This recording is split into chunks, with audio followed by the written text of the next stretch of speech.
Veterans Day is one of those days when we pause to pay tribute to and express our gratitude to veterans who served our country. And I'm reminded always of the great words of Abraham Lincoln when he spoke about him who has borne the battle. And of course, we now know that that means him or her who has borne the battle. So it is a day to express gratitude, but I think it's also a day to remind us about what our obligation to our veterans are. It's one thing to say thank you, and we should, and express that gratitude. It's another thing to pay tribute in other ways, but we should really pay tribute and express gratitude by our actions.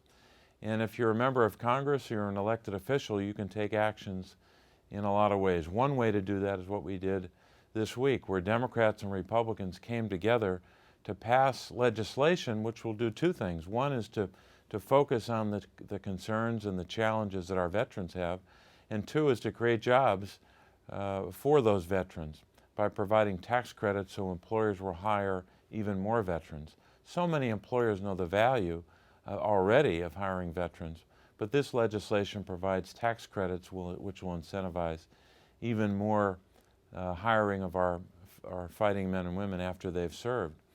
Another idea that I've introduced legislation to make it easier for veterans to own franchises, where they can run their own business, have a franchise, and do that in a way that will lead to job growth and growth in our payrolls to create jobs and opportunities for veterans and for their families, and also for the larger economy.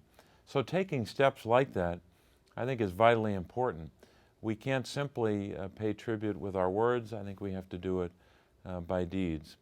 And when we're paying tribute and expressing gratitude for the service and the sacrifice of our veterans and their families, I'm reminded of a line my father expressed many years ago when he talked about those who were headed off to war in the Persian Gulf way back in 1991. And he said this, he said, "We pray for them, but we also pray for ourselves that we may be worthy of their valor."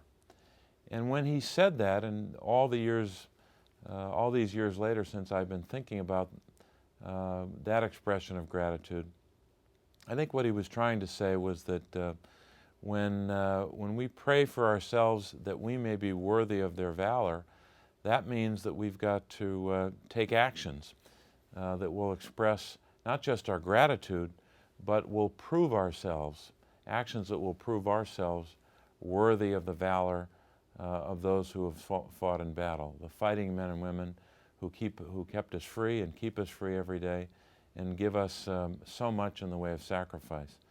So as we're remembering our veterans and as we're paying tribute to them, it's vitally important that there's a manifestation of that gratitude, and the best way we can do that is by acting on their behalf, making sure they have job opportunities, making sure that they can continue their education, and giving some peace of mind to those veterans and to their families.